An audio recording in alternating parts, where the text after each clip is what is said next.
আগে জামাত আর বিএনপির মধ্যে কি সুন্দর ভালো প্রশংসা ছিল, এখন মাঝে মধ্যে একটু গুতাগুতি হইতেছে। তবে আমরা চাইবো এটা যেন না হয়, ঠিক না ঠিক? আমরা চাই না আমাদের কোনো ডানপন্থীদের মধ্যে ঠেলাঠেলি হোক, কারণ 5ই আগস্ট পর্যন্ত আমরা রক্ত দিয়েছি। 5ই আগস্ট পর্যন্ত আমরা একই সাথে জেলখানায় থেকেছি। এই কাশেমপুর জেলখানাতে যেখানে বিএনপির লিডার, সেখানে জামাতের লিডার, ঠিক না ঠিক? একই রশিতে সালাউদ্দিনের মতো সিংহকে ফাঁসি দেওয়া হয়েছে। সেই রশিতেই মতিউর রহমান নিজামী, কাশেম আলী মিন্টু, কামারুজ্জামান, আলী হাসান মুজাহিদ, কাদের মোল্লার মতো অলিকে ফাঁসি দেওয়া হয়েছে। এই জন্য আমরা যদি এক থাকি, বাংলাদেশ কোনো ফ্যাসিস্ট নিতে, আর যদি আমাদের মধ্যে দলাদলি হয় যে কোনো সময় তারা ঢুকবে, ঠিক যাবে ঠিক, আর ঢুকলে এরকম মাহফিল শেষ, হুজুররাও শেষ। হ্যাঁ, কিছু সুবিধাবাদ হুজুর তো সব সময় ছিল, আছে, থাকবে।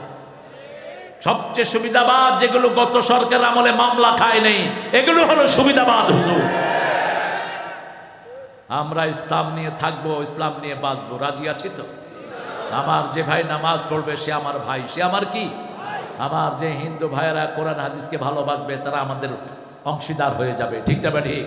তবে কোনো মন্দিরে গিয়ে আপনি এমনি করে নেন, তাহলে আমল যা করেছেন সব কোন মূর্তির সামনে যাবেন না, হারাম। ওমর ফারুক বলছেন, যেখানে মূর্তি থাকে সেখানে যেও না, ওটা 24 ঘন্টা গজবের উপযুক্ত হয়ে থাকে। হিন্দু ভাইয়েরা যে মূর্তিগুলো বানায়, এগুলোর কোনো ভিত্তি তাদের কোনো কিতাবে নাই। এই জন্য কিছুদিন তারে নারে করে নিজেরা মাটি দিয়ে বানায়, কলা দেয়, আলু দেয়, খায় না। কয় খাস না যখন পানি খাইয়া থাক, পানিতে চুবায়, ঠিক না ঠিক? ইব্রাহিম আলাইহিস সালামের সময় কোথায় চুবাইছে? পানিতে চুবাইছে। মূর্তি হবে যেখানে বন্যা আসবে। পৃথিবীতে আগে বন্যা ছিল না। নূহের কওম 5টা মূর্তি বানালো। কয়টা? অদ্দাস, ওয়াক, আসর, নাসর, 5টা মূর্তি যখন তারা বানালো, এমন বন্যা আল্লাহ দিলেন, দুনিয়াকে ভাসিয়ে নিয়ে গেলেন। দুবাইতে কোনো সময় বন্যা হয় না। মোদি পাঠাকি দিয়ে দুবাইতে একটা মন্দির বানানো হলো 1600 কোটি রুপিতে। সেখানে যখন মূর্তি ঢুকলো, ওই সপ্তাহে বন্যা, ওই সপ্তাহে বন্যা। এই জন্য খবরদার, কোনো মূর্তির সামনে যেন আমরা না যাই। আমরা মানুষ হিসাবে তাদেরকে নিরাপত্তা দেব, ঠিক না ঠিক? তাদেরকে বোঝাবো, যেমন ইব্রাহিম আলাইহিস সালাম বোঝাতেন। মূর্তির সামনে খাওয়া দেখে বলেন আলা তাকুলুন, খা খা। যখন খায় না, কয় ফামা লাকুম লা তানতাকুন, এই খাসো না, কথাও দেখি কস না। আপনি ছেলেরে খাওয়া দিলেন, ছেলে খায়ও না, কথাও খায় না, এখন কি করবেন? ইব্রাহিম আলাইহিস সালামের উম্মত তো কি করবেন? ফাদরাবা দরমান বিল ইয়ামিন, দিছে থাক, খাড়ায় আসো।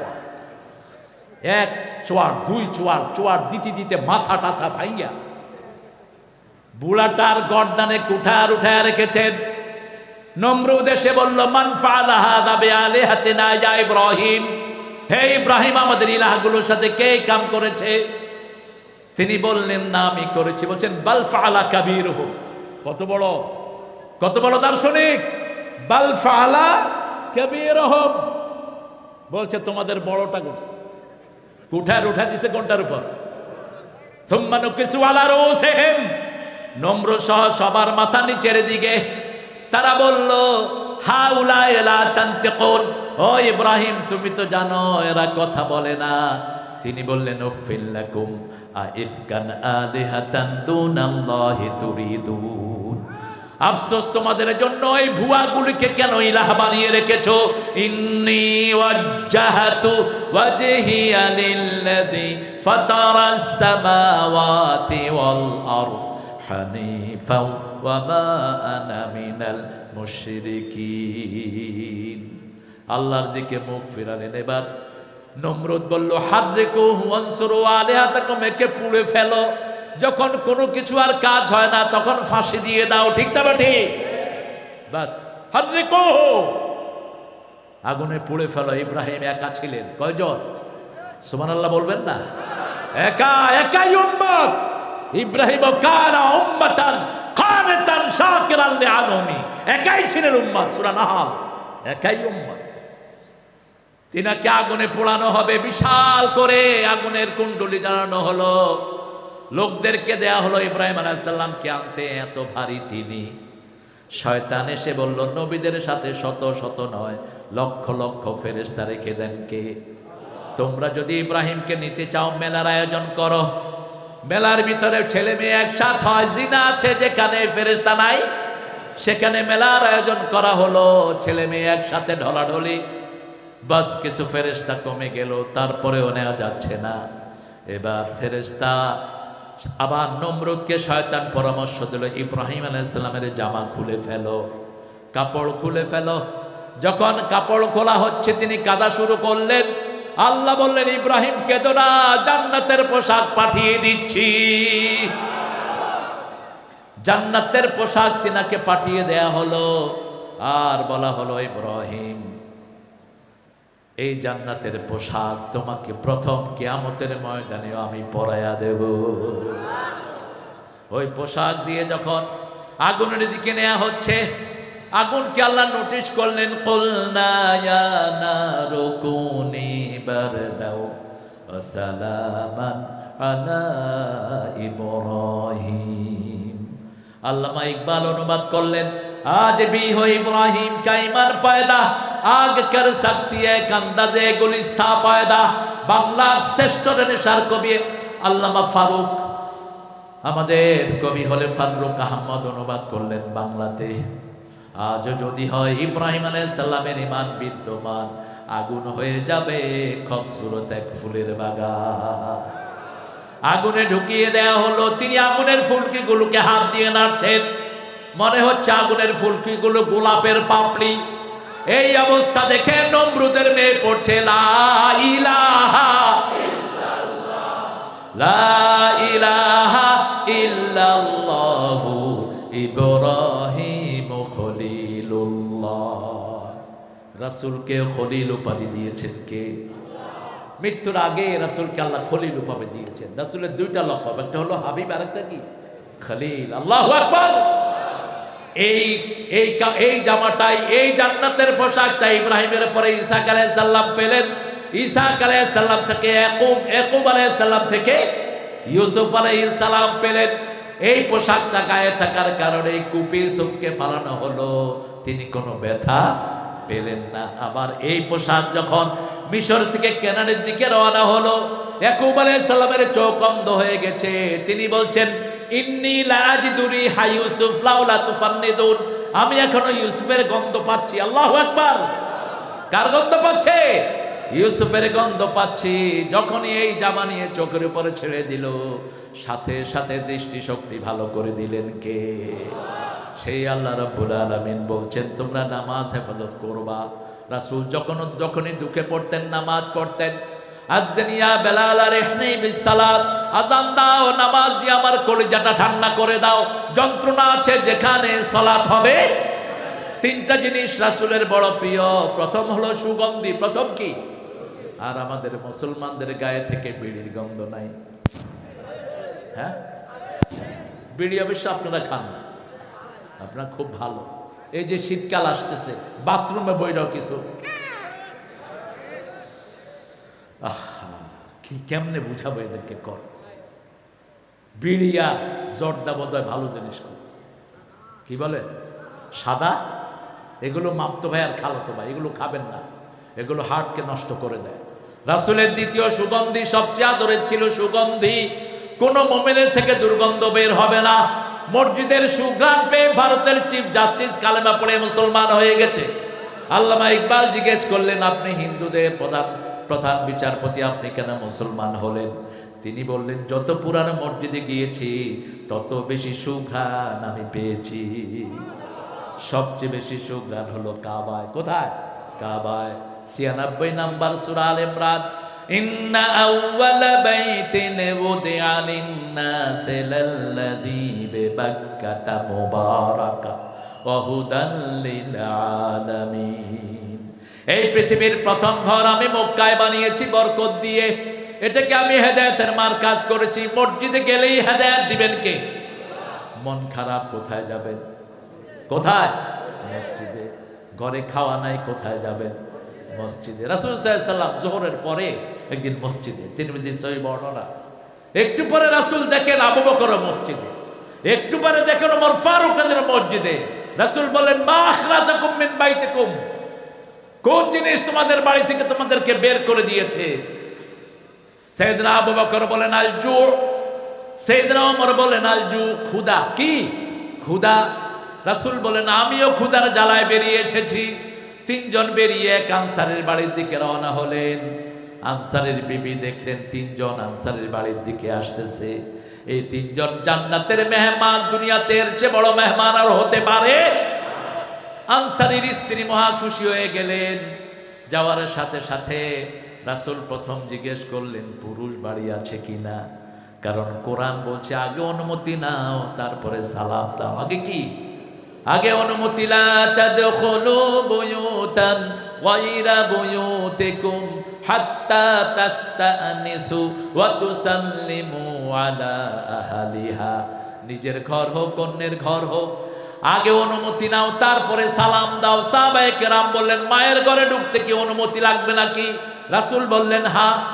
আবার সাহাবী বললেন, মা যিনি আমাকে পেটে ধারণ করেছেন তার ঘরে ঢুকতে অনুমতি লাগবে?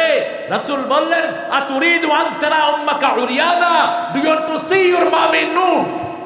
তুমি কি তোমার মাকে উলঙ্গ দেখতে চাও? উলঙ্গ দেখতে না চাইলে মায়ের রুমে ঢুকতেও কি লাগবে? জোরে বলেন, কি লাগবে? অনুমতি লাগবে। আপনার মেয়ে 5 বছরের 7 বছরের মেয়ে, আবার 7 বছরের ছেলেকে একসাথে শোয়াবেন না। ছেলে মেয়ে যখনই বালেগা হয় বিছনা কি হবে?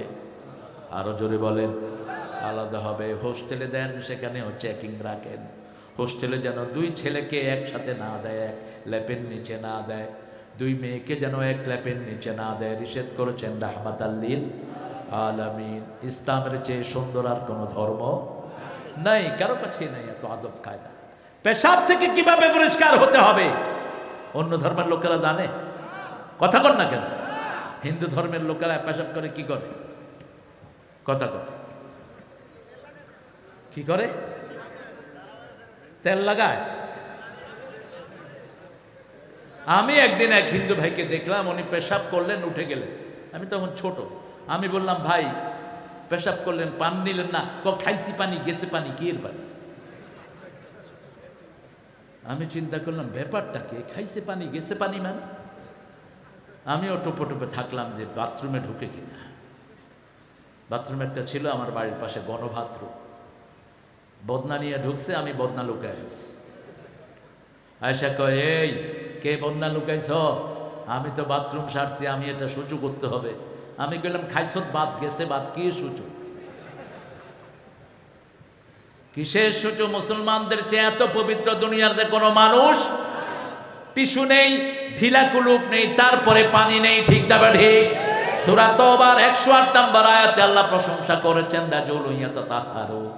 কুবা মসজিদের লোকেরা পানি দিয়ে পবিত্রতা নিত। রাসূল সাল্লাল্লাহু আলাইহি ওয়াসাল্লামকে আল্লাহ প্রশংসা করে বললেন, তোমার কিছু উম্মত প্রশংসনীয় পরিষ্কার হয়। রাসূল তাদেরকে জিজ্ঞেস করলেন, তোমরা বাথরুম থেকে কিভাবে বের হও? তারা বললেন, আমরা পানি ব্যবহার করি। আলহামদুলিল্লাহ, মুসলমানদের মতো এত পানি ব্যবহার অন্য কোনো জাতি করে না। পুরা পাশ্চাত্য শুধু টিস্যু। শুধু কি? তুমি দাঁড়িয়ে আছো, কিছু বলবা? বলো। হ্যাঁ, শেষ করে দেব না। সালে সালে উঠে আসো। আমার 3টা ছেলে আসছে এখানে, ওরা মাহফিল দেখবেই। এই 2টা হাফেজ হয়েছে, আপনারা একটু দোয়া করে দিন। আপনারা একটু দোয়া করে দিন, আল্লাহ যেন এদেরকে হক্কানি আলেম বানায়। এই ছোটটা 6 পাড়াতে আছে। আপনাদের ছেলেদেরকে বসো বাবারা, আমি এটা করি না কখন, কিন্তু আজকে আউট অফ নোশন এই ছেলে বলতেছে বারবার। এই হলো, চিনেন তো আপনারা? এই হলো বাবা, আমার 30 বছরের ভক্ত। এটিএনে যখন আমি কথা বলি তখন থেকে তিনি। আর এই সালেকে আমি যতটুকু পেয়েছি, অনেস্ট পেয়েছি। আপনারা এদিকে খেয়াল রাখবেন, এই সালের দিকে আপনি খেয়াল রাখবেন। আল্লাহ ওনাকে সালেহ আলাইহিস সালামের মতো কবুল করুক, তার আব্বাকে আল্লাহ কবুল করুক। এখানে দিনের এই বাতি থাকুক, আপনারা চান তো? এক একটা মাদ্রাসা, এই মাদ্রাসাগুলো না থাকলে মসজিদগুলো মরে যেত। এগুলো সব হাফেজ সাপ্লাই, হাফেজের ফ্যাক্টরি। ঠিক না ঠিক? এই মাদ্রাসাগুলো থাকার কারণে মসজিদগুলো জীবিত আছে। আর এই মাদ্রাসাগুলো হলো আপনাদের পকেটের দ্বারা চলে। কোন সরকার স্বাধীনতার পর থেকে মাদ্রাসা বান্ধব ছিল না, সবগুলো ছিল মাদ্রাসার দুশ্মন। আগামীতে যদি কোরআনের কোন সরকার আসে, জসিম ভাই এক জসিমে দিছে 43,000।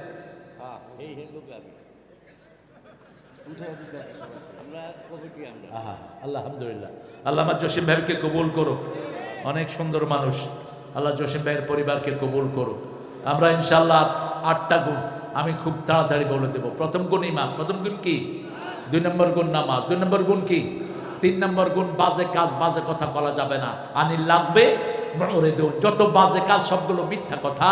সূরা নাবাতে লা ইয়াসমাউনা ফিহা লাগওয়া ওয়ালা কিযাবা, তোমরা বাজে কথা শুনবা, মিথ্যাও শুনবা না।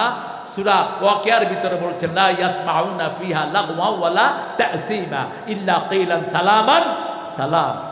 এরপরে বললেন লিযাকাতে ফাইলুন, যাকাতের আন্দোলন করব। রাজি আছি তো? যাকাত যদি দেয়া হতো আবার একটা শ্রমিকও না খেয়ে মরতো না। যাকাত যদি দেয়া হতো আবার একটা শ্রমিকের বেতনের অভাব হতো না। এখন শ্রমিক একটার পেট চালাতে লাগে 16,000, ওই শ্রমিককে দেয় 8,000, তারপরে 6 মাস বাকি। ঠিক না ঠিক? মালিকটা শুনে রাখো, যারা শ্রমিকের ঘাম শুকানোর আগে শ্রমিকের মজুরি দাও না, তোমরা কোনোদিন জান্নাতে যেতে পারবা না। রাসূল বলেছেন 3 ব্যক্তির বিরুদ্ধে আল্লাহ বাদী হবেন। কে বাদী হবেন?